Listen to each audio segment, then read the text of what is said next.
Assalamualaikum warahmatullahi wabarakatuh. Alhamdulillahi hamdan katsiran kama amar. Asyhadu an la ilaha illallah wahdahu la syarikalah irghaman liman jahada bihi wa kafar. Wa asyhadu anna Muhammadan abduhu rasuluhu sayyidul khalaiqi wal bashar. Allahumma shalli ala sayyidina Muhammadin al-amir bil ma'ruf wan nahyi 'anil munkar wa ala alihi wa ashabihi al-akhyar wat tabi'in al-abrar wa sallim tasliman katsira. Amma ba'd. Kembali lagi bersama Kimil Sarungan Official. Jadi faman ya'mal mithqala dzarratin khairan yarah wa man ya'mal mithqala dzarratin syarran yarah. Jadi ketika manusia itu melakukan kebaikan atau keburukan, walaupun cuma sebiji dzarrah, walaupun sebiji sawi, walaupun sesemut pudak ya, karena ibarat katanya itu sangat sedikit sekali, maka kita akan melihatnya, maka manusia itu akan melihatnya. Jadi ketika di akhirat nanti kita akan melihat apa yang pernah kita lakukan ya. Makanya perlu kita dalam hidup ini supaya berhati-hati, entah itu ucapannya, perkataannya, karena banyak perkataan seperti ini, mulutmu harimaumu. Sekarang enggak mulut lagi, tapi jempol kita lebih tajam daripada mulut. Makanya karena enggak sedikit ya permasalahan gara-gara jempol. Mainkan HP, mainkan gadget, terjadi perpecahan antara kelompok ini dan kelompok ini, perseteruan antara ini dan ini, antara keluarga, dan bahkan sampai membobol ATM, membobol sini situ, dan akhirnya menjadi kekacauan yang sangat tajam cuma gara-gara jempolmu harimaumu sekarang. Makanya itu tadi, apapun yang kita perbuat pasti akan kita panen ya.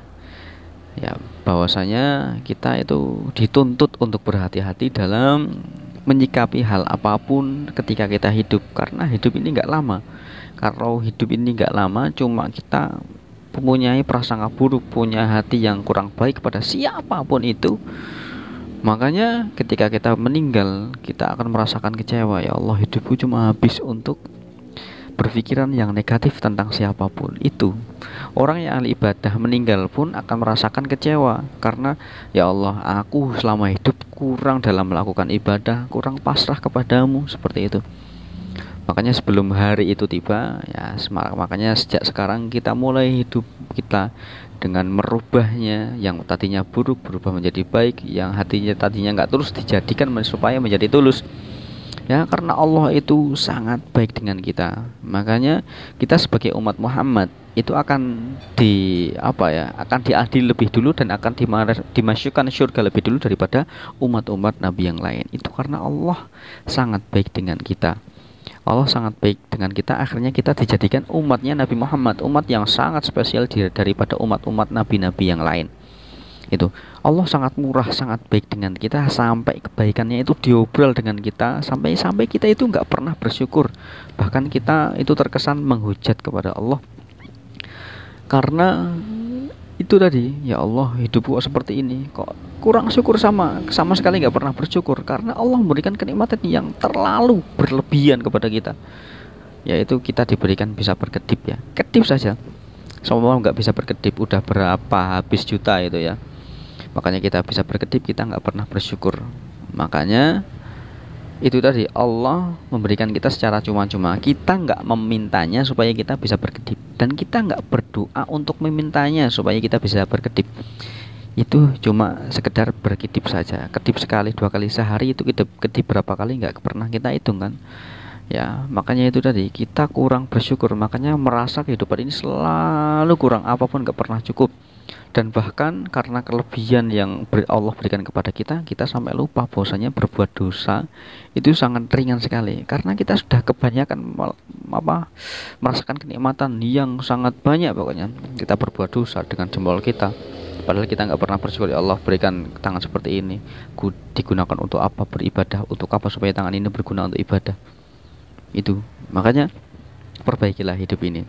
Allah sangat baik dengan kita. Makanya ya, kita nggak bisa membalas ibadah kita untuk membalas kebaikan Allah kepada kita, untuk membayar mantak kita supaya bisa berkedip. Amalan kita selama 400 tahun pun nggak bisa untuk membayarnya, karena Allah sangat murah dengan kita. Ya Allah, ya Allah, semoga kita diberikan menjadi orang-orang yang ahli dalam bersyukur ya. Allahumma amin amin. Semoga kita dijadikan orang yang ahli dalam bertobat, nggak pernah lagi kufur dengan nikmat yang Allah berikan kepada kita. Dulu pernah ada kisahnya seorang orang ini nggak pernah mengucapkan kata-kata yang buruk kepada Allah.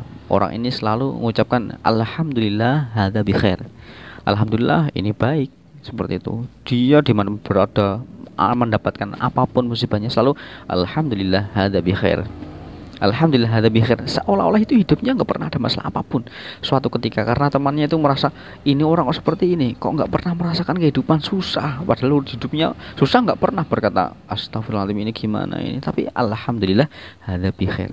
Ini adalah sebuah pujian kepada Allah, berprasangka baik kepada Allah, berhusnudzon kepada Allah, husnudzon billah.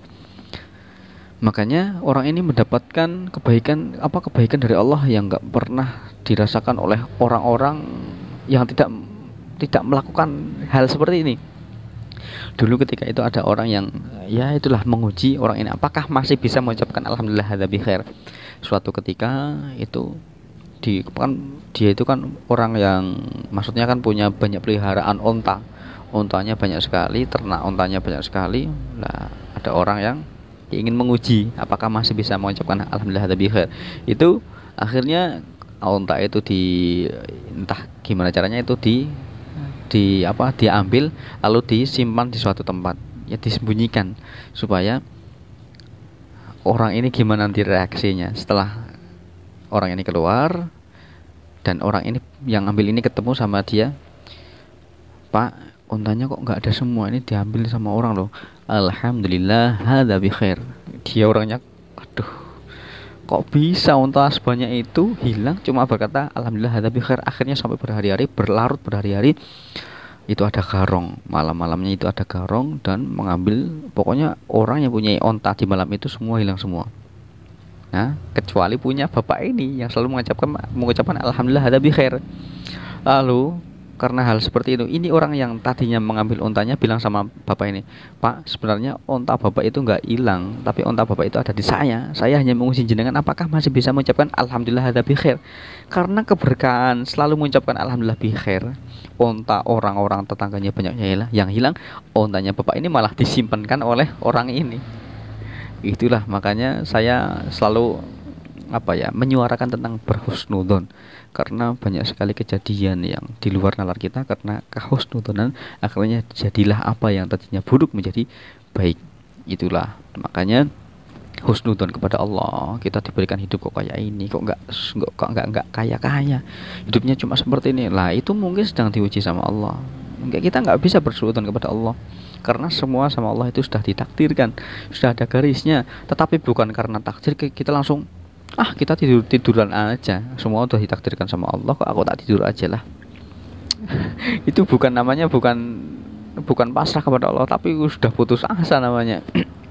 Pasrah itu dilakukan ketika sudah bertawakal, ketika sudah berikhtiar barulah tawakal. Nggak langsung tawakal gitu aja. Yang penting kita sudah berikhtiar sekuat mungkin, ya itulah Allah yang nantinya akan memberikan kita hasilnya seperti apa, seperti itu ya. Jadi mengenai kisah tadi orang yang alhamdulillah hadza bi khair dan tentang syukur itu tadi saling berkaitan ya. Bersyukur itu sama saja itu tadi alhamdulillah hadza bi khair. Ini adalah hal yang baik apapun yang Allah takdirkan kepada kita, karena kullu fi'lin jamilun, itu ada yang mengatakan seperti itu. Semua yang dilakukan itu adalah baik. Maksudnya apa yang Allah lah takdirkan kepada kita itu insya Allah semuanya adalah hal yang baik. Seperti itu. Makanya ketika kok kita ditakdirkan buruk, kita sudah melakukannya, kita bertobat. Kita melakukan dosa karena ketidaksengajaan kita bertobat. Karena kita tidak bisa menghindari dari kemaksiatan. Kita nggak bisa menghindar dari kemaksiatan, atau kita tidak bisa menghindarkan diri dari keburukan. Karena la haula wala quwata illa billah. Tidak ada daya bisa semingkir dari maksiat dan tidak ada daya bisa kuat ibadah illa billah, kecuali karena pertolongan Allah. Makanya itu tadi kita nggak mampu kita menghindar dari maksiat kalau Allah tidak menolong kita. Maka ya itulah tadi, pasrahkan diri kepada Allah supaya semuanya itu tertata rapih. Ketika kita kok merasa Allah itu nggak adil dengan kita, oh perbaiki hati, jangan sampai punya perasaan yang buruk kepada Allah. Ya, kepada Allah nggak boleh berprasangka buruk kepada sesuatu yang berkaitan dengan Allah, yaitu orang-orang soleh, para santri dan para kiai. Kita juga nggak boleh berprasangka buruk kepada mereka, walaupun sebenarnya mereka buruk, tetapi kita nggak boleh terlalu dalam, karena belum tentu yang kita sangat buruk ternyata orang yang buruk. Nggak tahu, banyak fitnah yang terjadi kepada mereka dan akhirnya kita ikut memfitnah dia, ternyata setelah kematiannya, wah, namanya sangat harum sekali, dan orang yang membencinya dulunya akhirnya menjadi sangat kecewa berat karena dulu apa yang pernah dikatakan kepada orang itu. Makanya itu, hidup itu kita nggak bisa mengetahui ke depannya, walaupun 5 menit ke depan kita nggak tahu, entah kita masih hidup, entah kita masih bisa bernafas, kita nggak akan pernah tahu. Makanya kalau kita gunakan umur kita cuma untuk berbuat buruk kepada seorang, apa yang nanti akan kita panen di akhirat nanti? Allah itu sayang kepada kita kalau kita itu melakukan keburukan, oleh Allah langsung dibalaskan di dunia. Dia berbuat buruk pada seorang, kita langsung dibalas. Kita harus mengucapkan alhamdulillah, Allah balaskan aku di dunia, berarti di akhirat nanti sudah tidak mendapatkan balasannya. Seperti itu. Jadi Allah itu sangat baik dengan kita, sangatlah murah dengan kita, ya. Allah itu mengobrol kebaikan kepada kita sangat tidak bisa disangka-sangka, sangat tidak bisa kita hitung pokoknya. Jadi ketika seseorang itu berniat untuk melakukan hal yang buruk, di situ Allah nggak mencatat langsung tentang keburukan yang akan kita buat, karena kita baru berniat. Ketika orang itu melakukan perbuatan buruk tersebut, maka akan dicatatlah satu keburukan ketika setelah berhari-hari berbuat buruk itu tidak melakukan tobat. Ketika melakukan tobat, yaitu keburukan sudah hilang. Nah, jadi sangat murah Allah dengan kita. Dan ketika orang itu berniat mau melakukan hal yang baik, baru niat aja sudah Allah catat satu, malaikat catat itu satu kebaikan, baru niat aja. Setelah orang itu mengamalkan apa yang diniatkan untuk kebaikan, ya, diniatkan apa tadi, amalnya itu dilakukan karena niat baik, lalu mengamalkan apa yang diniatkan tadi. Ketika diamalkan, Allah langsung tulis kebaikan, yang malaikat tulis 10 kebaikan. Itu bukti bahwasanya Allah itu sangat baik dengan kita, sangatlah murah dengan kita. Itu dah tadi kita ya belajar bagaimana alhamdulillah hadza bi khair. Wah, itu sangat berat sekali bagi saya. Tapi ya siapa tahu dengan kata-kata saya seperti ini, mungkin diantara kita itu ada yang bisa berusaha seperti orang ini. Semoga saya juga bisa seperti hal itu. Semoga kita semua bisa bersama-sama mengamalkan alhamdulillah hadza bi khair, yaitu berhusnudzon billah. Gak pernah berprasangka buruk apapun kepada Allah. Apapun yang Allah takdirkan kepada kita, insya Allah khair. Alhamdulillah hadza bi khair. Seperti itu ya. Jadi cukup sekian dari saya. Semoga video ini bermanfaat. Cukup sekian, dan semoga amal kita semua diterima oleh Allah, dan semoga kita dijadikan orang-orang yang ahli bersyukur, ahli bertobat, dan kita bisa menjauhi maksiat sejauh-jauh mungkin karena pertolongan Allah kepada kita. Billahi taufiq wal hidayah, waridho wal inayah. Wassalamualaikum warahmatullahi wabarakatuh.